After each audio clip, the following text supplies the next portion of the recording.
What's up everyone and welcome back to the MMA Buzz.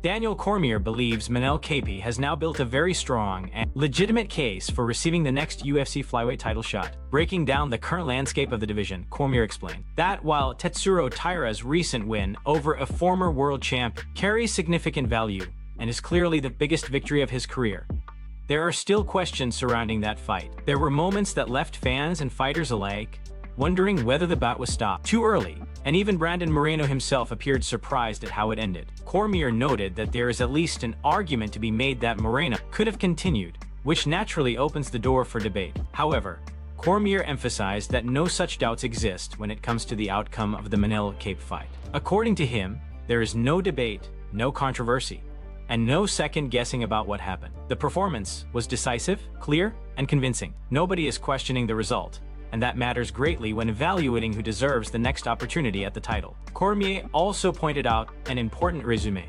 comparison that strengthens Kape's argument even further. Tetsuro Taira was previously defeated by Brandon Royval just a couple of fights ago, and Kape has now beaten Royval. From a competitive standpoint, that sequence cannot be ignored. When building a case for a title shot, Kape and his team can reasonably say that they defeated the fighter who already proved he could beat the other top contender. In Cormier's view, that logic makes it difficult to deny Kape's position in the title conversation. Ultimately, Cormier admitted that even he struggles to find a clear reason why it should not be Kape's turn. Based on performances, results, and the overall strength of recent wins, the argument is strong. He also added that a potential matchup between Manel Kape and Joshua Van would be an absolutely electric fight, as both athletes are elite, dangerous strikers with the ability to put on a thrilling show inside the octagon. But before we jump into the next story, we have a small favor to ask. If you're enjoying the content, please give this video a like, subscribe to the channel, and tap the bell icon. It really helps us out and ensures you'll never miss an update.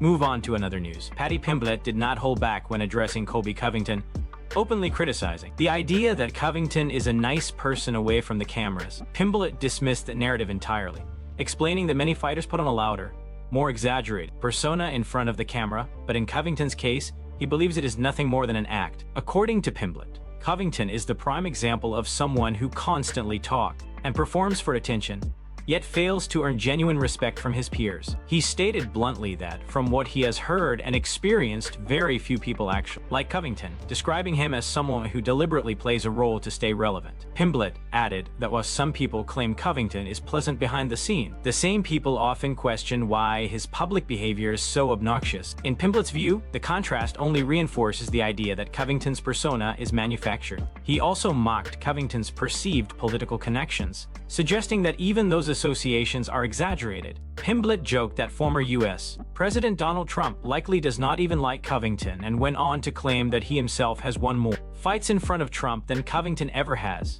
using the remark to further undermine Covington's image. Beyond his criticism of Covington, Pimblett also spoke about the possibility of coaching a future season of The Ultimate Fighter. He said coaching on the show is something he genuinely wants to do, and believes he would be entertaining in that role. He recalled previously discussing the idea with a Brazilian fighter, noting that their back and forth exchanges could have made for a fun and memorable season, even though it never came together. Pimblett then addressed the idea of coaching opposite Ilia Topuria, suggesting that while it would be exciting, it would also require constant security.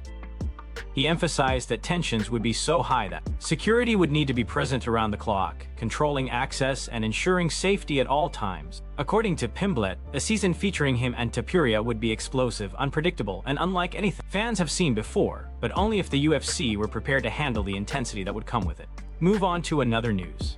Ilia Topuria has released a public statement announcing that he is temporarily stepping away from defending his title due to serious and ongoing legal matters. According to reports, the situation stems from a difficult divorce process, during which Topuria claimed he has been subjected to blackmail and extortion through false allegations of domestic abuse. He addressed the situation directly in a statement shared on his Instagram, emphasizing that the decision to step away was not made lightly. In his statement, Topuria explained that circumstances had arisen which threatened his personal integrity, his family, and his reputation, leaving him no choice but to confront the matter openly. He stated that over recent months, he has faced severe and unacceptable pressure, including threats to spread fabricated accusations unless financial demands were met. Topuria firmly denied these claims, stressing that the allegations are completely unfounded and that truth is determined by evidence, not opinion. Topuria revealed that extensive evidence has been carefully preserved and documented, include audio recordings, written communications, witness testimonies, and video material. He confirmed that all relevant evidence has been submitted to the appropriate judicial authorities as part of legal action related to attempted extortion,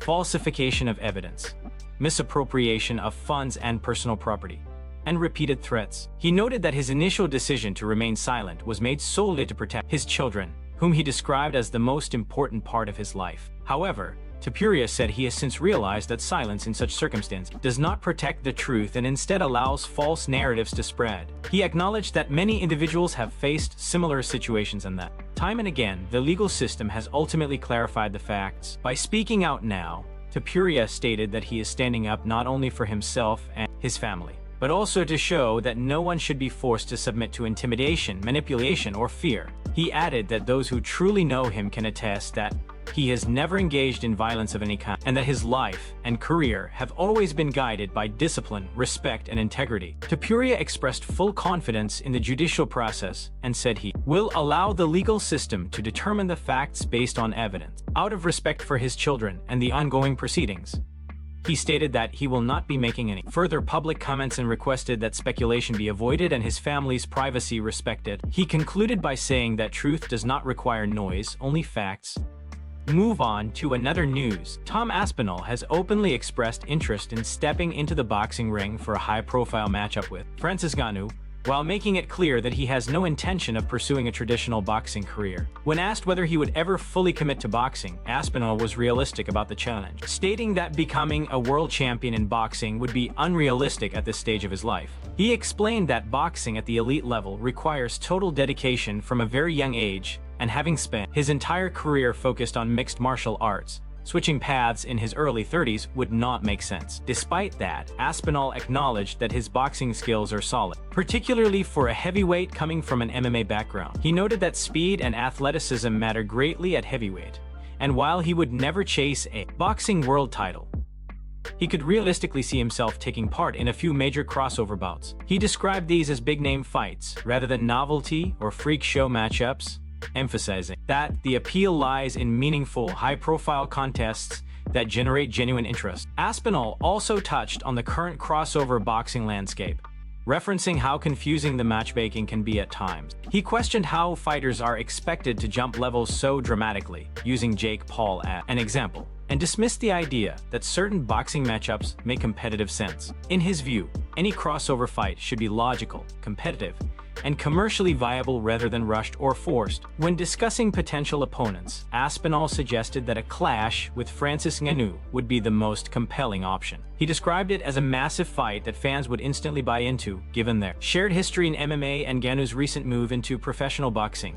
Aspinall made it clear that if such a bout ever happened, it would need to be promoted on a major scale with the right platform and atmosphere to match its significance. However, Aspinall also emphasized that his primary focus remains on his UFC career. He acknowledged that there are important fights he still needs to take care of inside the octagon before entertaining any boxing ventures. At the same time, he recognized the financial upside of crossover events, pointing to mega fights like Floyd Mayweather versus Conor McGregor as proof of how lucrative and impactful these matchups can be when done correctly. Move on to another news. Tim Welch believes Mayor Dvalishvili may have fallen victim to the pressures and distractions that come with fame, and that it potentially played a significant role in his loss of the bantamweight title to Petr Yan. According to Welch, becoming a champion often brings a wave of opportunities outside the cage, and those distractions can subtly impact preparation and focus. While Dvalishvili was navigating the increased attention and obligations that come with being on top, Welch feels Yan approached the fight with an entirely different mindset. Welch explained that Petr Yan appeared to train as if the bout were the most important fight of his life. Yan reportedly left his family behind, fully committed himself to an intense training camp, and locked in with a level of urgency that reflected how badly he wanted the title back. Welch contrasted that with what he believes was a different type of preparation from Dvalishvili, noting that once a fighter defends the belt multiple times, invitations, appearances, paid dinners, and social obligations begin to pile up. Those opportunities can dramatically change the structure and intensity of a fight camp.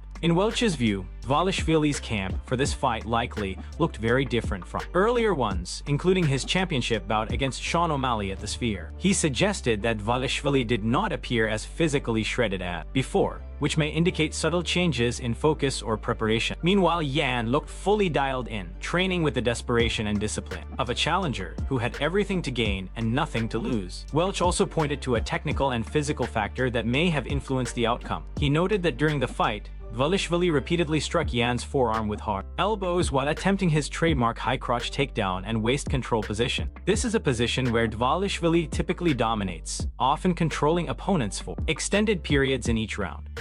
However, Welch observed that Dvalishvili appeared to injure or aggravate his forearm during these exchanges, as he was later seen holding it between rounds. Welch believes this may have compromised Dvalishvili's ability to impose his usual pressure and grappling dominance. Ultimately, Welch described the loss as a combination of factors rather than a single mistake. In his opinion, it was a mix of Petr Yan doing everything right and Merab Dvalishvili being slightly off due to the realities of fame, physical wear, and the challenges that come with defending a championship at the highest level. Move on to another news. Ilia Topuria has responded to recent comments made by Paddy Pimblett, striking a noticeably respectful and professional tone. Pimblett had previously spoken about Topuria's situation, offering positive words and separating any personal issues from their potential fight. He stated that while his main focus is eventually facing Topuria inside the octagon, he genuinely hopes everything in Ilia's personal life works out. Pimblett emphasized that family matters are separate from competition and wished Topuria nothing but the best, while also suggesting that if Topuria were unable to return by June or July, the title situation could change. In response, Topuria acknowledged Pimblett's comments and spoke favorably about him. He described Pimblett as a highly entertaining fighter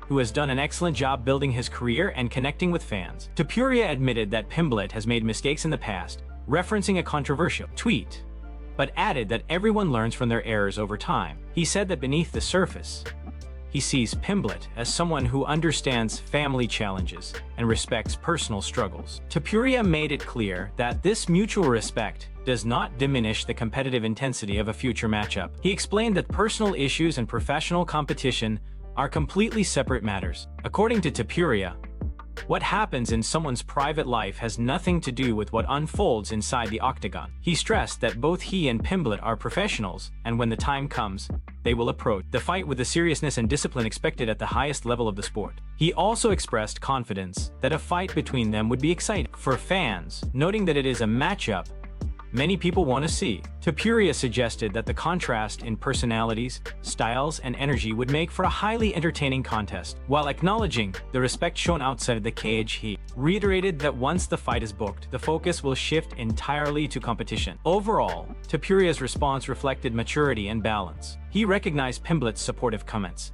emphasized the importance of respecting family matters, and reinforced that personal situations should never be exploited for promotion. At the same time, he assured fans that when the moment arrives, their clash in the octagon will be a fully professional, high-level fight designed to deliver excitement and entertainment. Move on to another news. Following Ilia Topuria's recent public statement, Bryce Mitchell launched a fiery and highly emotional response on social media. Mitchell, who previously fought Topuria in 2022 and lost via second-round arm triangle choke, posted a video to Instagram demanding a rematch and using aggressive, confrontational language. In the caption and throughout the video, Mitchell leveled serious accusations against Topuria, expressing anger that he claims stems from both personal values and their past rivalry. Mitchell revisited their first fight, recalling how he felt Topuria mocked him afterward by wearing overalls, which Mitchell associates with his farming lifestyle. According to Mitchell, that incident stayed with him and contributed to his resentment. In his video, he accused Topuria of behavior he finds morally unacceptable and stated that such actions would be considered extremely serious and dangerous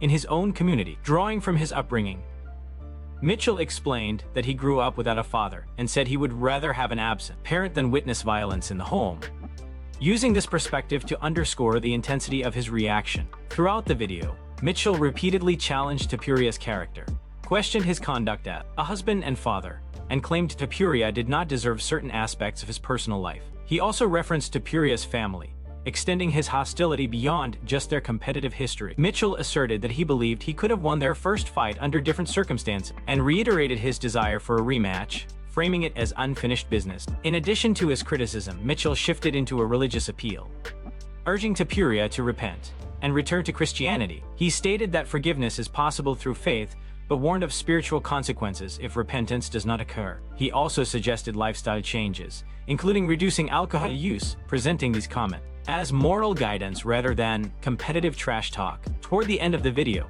Mitchell continued his critique by making remarks about marriage and personal responsibility, contrasting his own beliefs with what he claimed to be Topuria's behavior. He closed the message by briefly promoting his own content, emphasizing that it is family-friendly, before thanking viewers and offering a religious blessing. Mitchell's comments have sparked widespread controversy due to their intensity and the nature of the accusations, drawing strong reaction across the MMA community and further escalating the tension surrounding Topuria during an already sensitive period in his career.